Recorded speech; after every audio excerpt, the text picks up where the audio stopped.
Olá, investidores! Sejam bem-vindos a mais um vídeo do nosso Panorama Matinal, que você fica sabendo tudo o que está acontecendo no Brasil e no mundo, questões que impactam seus investimentos e, é claro, a cotação das suas commodities, sejam elas milho, trigo ou soja. Pessoal, vamos dar uma olhadinha aqui como é que ficou no dia de ontem e o que a gente tem de atualização importante para hoje. Então, ontem, após o mercado rodar às 4 horas da tarde, a gente teve a inflação lá nos Estados Unidos, na Argentina. E a inflação ela veio abaixo da expectativa do mercado. A expectativa da inflação mensal era 15%, ela veio com 13,2%. E a inflação anual, que era de 288,1%, veio 276,2%. Uma queda bastante grande aqui, né? É claro que a gente está falando de números estratosféricos, né? Então, é uma redução aqui, ela ajuda, inclusive impulsionou o mercado argentino e também ajudou aí o Banco Central argentino a cortar sua taxa de juros. Então a gente teve aqui a Argentina corta juros para 80% com a inflação mensal mais baixa, tá? Essa inflação mais baixa acaba mostrando que o programa mais austero do Javier Milei tem dado resultado, né? Então a gente vê a Argentina seguindo aí um caminho mais próspero, por assim dizer, na sua economia, conseguindo controlar um pouco a inflação e vem aí diminuindo a taxa de juros. Talvez essa corte na taxa de juros seja um pouco precoce, mas eles estão bem endividados, né? Então justifica um pouco esse corte. Corte de 20%, tá, pessoal? Saiu de 100%, pagava lá a renda fixa deles, 100%, para 80%. Lembrando que por mais que pagasse 100%, a inflação ainda era de 250%, né? Isso mostra que mesmo ganhando 100% na renda fixa, você ainda tinha uma perda do poder aquisitivo de 150%, tá? Então, por mais que a taxa seja grande, o deságio em cima do dinheiro ainda era muito maior. E por que eu estou trazendo isso, né? A gente tem alguns impactos em cima das commodities quando a gente pensa nessa questão. Mas antes eu quero falar também das outras publicações de inflação que a gente teve. Aqui no Brasil a gente teve uma inflação que veio acima da expectativa. A expectativa era 4,44%, veio 4,5%. No anual, isso no anual, né? E no mensal a gente também teve uma leitura acima. A expectativa era 0,78% e veio 0,83%. Algo muito parecido aconteceu também nos Estados Unidos. A gente teve aí o núcleo vindo 3,8%, o anual, contra 3,7% que era a expectativa do mercado. E para o mensal também essa mesma diferença, veio 0,4% contra a expectativa de 0,3%. Esses dois dados aqui eles eram ruins no primeiro momento, porém os mercados parecem que não deram bola, né? A gente já vai ver o que aconteceu ontem, mas a princípio esses dados aqui que teriam condições de fazer o mercado realizar, cair mais, teve o efeito oposto, tá? Então o mercado não ligou muito para esse dado. E agora vamos falar aqui dessa continuação dessa questão da Argentina. Então, com a Argentina trazendo essa taxa de juros mais para baixo, conseguindo uma inflação menor, também tem impacto sobre os grãos lá, tá, pessoal? E por que tem impacto sobre os grãos? Basicamente, o produtor que vendia os seus produtos, sejam soja, milho ou trigo ali, até mesmo os produtores de gado, o que eles faziam? Muito provavelmente eles pegavam o dinheiro e aplicavam na renda fixa para conseguir ganhar um pouco mais, né? Ganhar a diferença aí do que eles estavam perdendo no câmbio. Lembrando que o câmbio hoje ele não está equivalente, está cerca de 800 pesos para $1 contra 1.200 do oficial, se eu não estou enganado. Então tem uma diferença aí de 400 pesos para $1, né?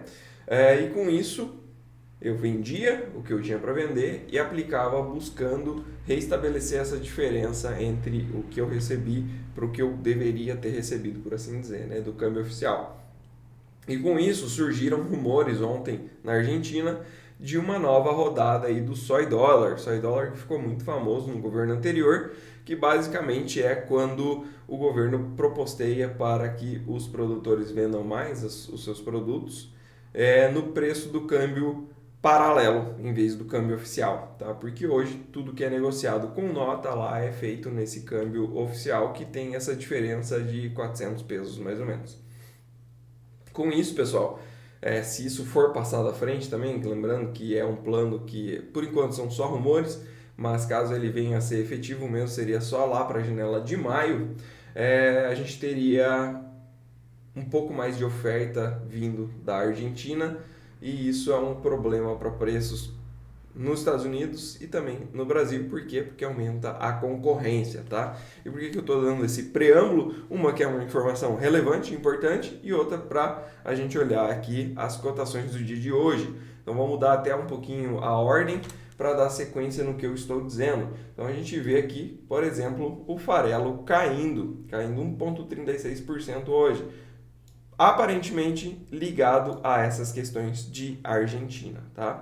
Então, uma queda expressiva aqui no farelo, caiu 1,36%, isso é ruim para o Brasil, que tende, no caso, a fornecer menos farelo, e também é ruim para os estoques dos Estados Unidos, que aumentam aí a competitividade, e lembrando lá ainda segue com preços que não são muito atrativos quando a gente pensa em outros originadores, né?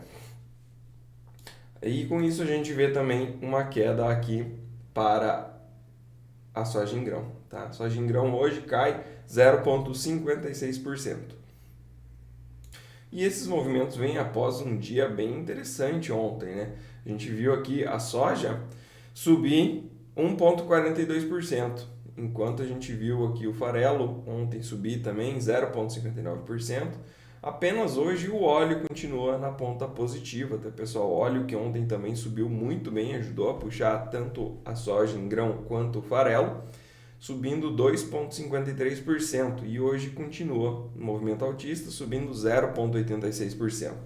A princípio, o mercado aqui no óleo vem para testar essa resistência na casa dos 49 dólares. Agora vamos dar continuidade aos demais mercados, né? Vimos ontem o petróleo cair 0,13%, totalmente estável, e hoje o petróleo vem subindo 0,74%, testando novamente aquela região dos 79 dólares. Para o óleo de palma, conseguiu fazer um movimento rompendo aquela resistência iminente na casa dos 4.164 e a princípio vem buscar agora essa região dos 4.363. Movimento bem interessante aqui no óleo de palma, vem dando sustentação também para o movimento do óleo de soja, que está muito atrasado com relação ao óleo de palma, né? A gente vê que agora que está fazendo movimento de alta aqui no óleo de soja, e no óleo de palma a gente já tem ele acontecendo faz um tempo. Enfim, conseguiu a princípio se livrar dessa lateralização. Por que eu digo isso? Porque lá o mercado já fechou, né? Então ele fechou acima da resistência e vem agora para replicar, né? Num prazo maior, a gente poderia replicar essa lateralização, esse retângulo que o mercado fez. Então a gente teria algo assim, tá, pessoal? Jogaria lá para cima, o alvo lá em cima, na casa dos 4.916, ok? Vou deixar essa linha vermelha aqui um pouco mais relevante, que seria lá a máxima de 2022, e vou deixar também marcado aqui em cima a projeção dessa lateralização para a gente ter em mente, tá? Esses aqui são os alvos mais relevantes para o óleo de palma, pessoal. Já comentei com vocês o óleo de soja, a soja e também o farelo. Então vamos dar uma olhadinha aqui no trigo. Trigo que no dia de ontem fez um movimento também totalmente estável, chegou a subir, cair aqui, testou ali a região dos 5.056, que é a resistência mais eminente, não conseguiu romper no primeiro momento e fechou praticamente no 0 a 0. Hoje o mercado vem aí também tentando fazer um movimento de alta, mas no momento está completamente estável. Milho ontem também fechou estável. E hoje, mesma coisa, mesmo cenário do trigo. Milho que vem aqui chegando muito próximo, né, daquela região de resistência nos 4,47 dólares por bushel. A gente já vê aqui a média inclinando para cima, sugerindo uma tendência de alta, o começo de uma tendência de alta no curto prazo. E agora a gente tem que ver se os preços vão conseguir evoluir, passar dessa resistência aqui na casa dos 4,47. Caso consiga, a gente pode ter um cenário mais amigável aqui para o milho, quem sabe com ele voltando a negociar na casa dos $5 por bushel. Aqui no Brasil, a gente teve um movimento de alta, mais um dia de alta para o contrato de maio, subiu 1,6%, uma alta bem legal aqui também, e a gente vê aquele padrão em V, né, pessoal? O mercado aqui caiu, opa, é outro desenho. O mercado caiu em linha reta e agora sobe também em linha reta. Acho que seria esse aqui. Só achar a ferramenta certinha aqui, pessoal, para traçar uma linha para vocês entenderem de uma forma mais clara o que eu estou querendo dizer. Acho que seria essa aqui. Também não. Então, seria mais ou menos isso aqui, pessoal. Caiu em linha reta e agora vem subindo também em linha reta, provavelmente buscando a mesma região que veio perder lá em cima. Vamos deixar aqui em vermelho. Então a gente teria aqui este movimento, que é o chamado movimento em V, e isso acontece realmente quando o mercado cai sem deixar regiões de resistência e sobe aí da mesma maneira. Por quê? Porque não chegou a formar regiões de troca de preço, né? Caiu em linha reta mesmo e tende a subir da mesma maneira, e a princípio é isso que a gente está vendo aqui neste mercado de milho. Teria alguma resistência aqui no preço no primeiro momento a 63,85, mas a princípio deve vir realmente aqui para testar o início desse movimento, que ficaria lá em 65,47. Aqui nessa faixa a gente deve encontrar algum tipo de resistência, tá, pessoal? Não é que ele vai só bater aqui e já cair, não. Ele tem todo esse retângulo para trabalhar no meio como forma de resistência, e aqui provavelmente a gente deve ver o preço tendo mais dificuldades em fazer movimentos mais direcionais, tá? Olhando o dólar contra as principais moedas do mundo, subiu ontem 0,07%, hoje vem trabalhando de forma estável, muito próximo do 0 a 0. S&P 500, S&P 500 aqui subiu ontem, como eu comentei com vocês, ignorando basicamente aquele dado de inflação nos Estados Unidos. E subiu bem, tá, pessoal? Não é qualquer alta, subiu 1,08%, vindo em busca aí da sua máxima histórica.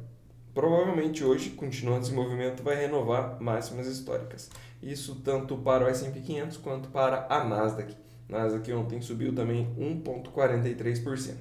Aqui no Brasil, mesmo cenário, ignorou completamente a questão de inflação e subiu 1,22%. Bem interessante essa alta aqui também, se recuperando aí dos últimos dias de queda. Agora vamos dar uma olhadinha no clima, pessoal. O clima segue muito parecido com o que a gente viu aí na segunda-feira.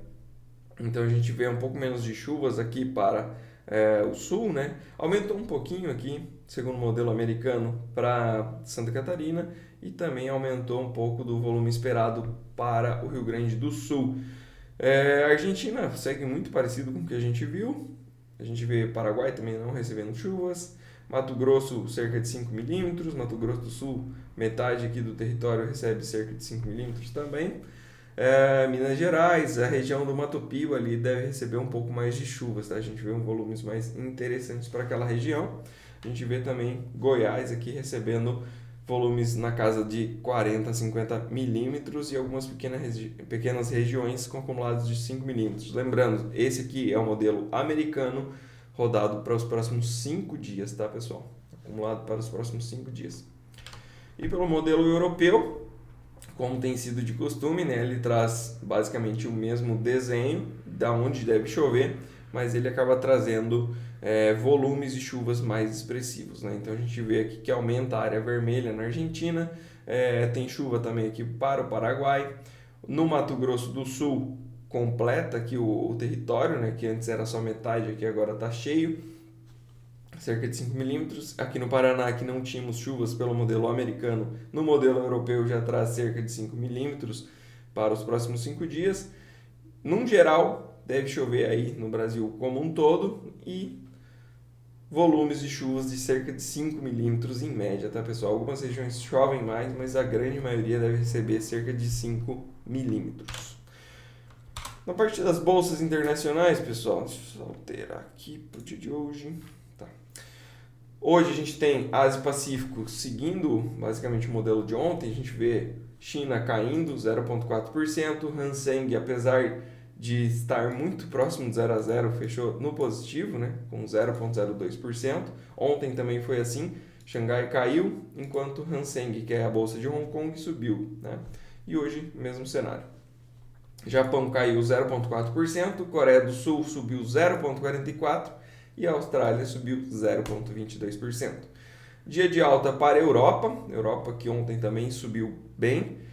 Tivemos apenas a bolsa alemã fechando praticamente no 0 a 0, mas ainda no campo negativo, enquanto as demais fecharam subindo, né?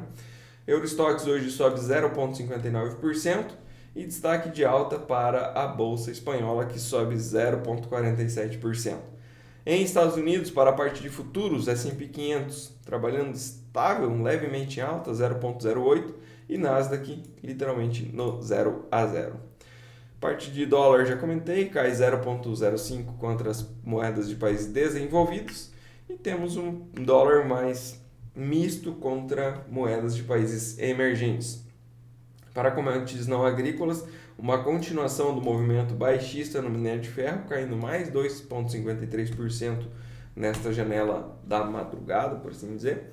E teremos aí a reabertura às 10 horas da manhã deste mercado. Vamos ver se continua com essa queda aqui ou se ela reverte, né?